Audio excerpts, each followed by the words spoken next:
Just as the songs in the Book of Psalms express the strength of human emotion, so does the Song of Songs. But in this case, it is a deep love of a wedding couple that is so powerfully expressed.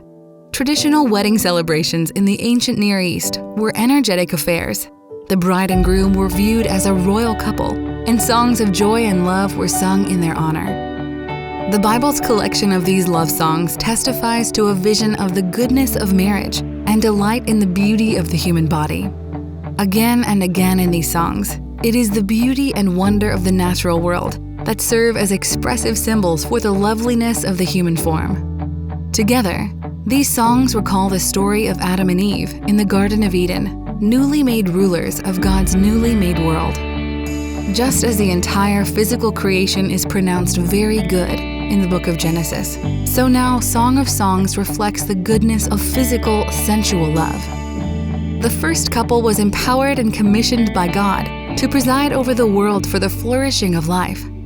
Love was at the heart of this founding vision in the Bible, and Song of Songs reveals that love continues to be central to life in God's good creation. Our joy is a reflection of God's own joy in His creatures. Book 3 of the Psalms moves us beyond the prayers of David that dominate the first two books. The seemingly unbreakable strength of God's own rule and that of His chosen kings now appears shattered.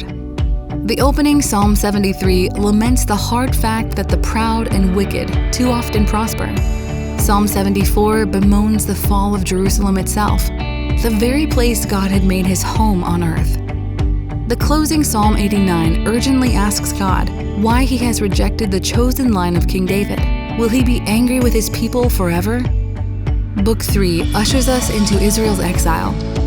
The people of Israel respond to the crisis of exile and defeat by fighting for their faith. These are the songs of people searching for a new hope. The psalmists cry to God for help, jogging His memory of powerful acts of rescue in the past. The long history of Israel is retold, as if to remind God of His earlier long-suffering patience with this wayward people. He corrected them, and sometimes abandoned them to their enemies, yes, but He also always came back. Return to us.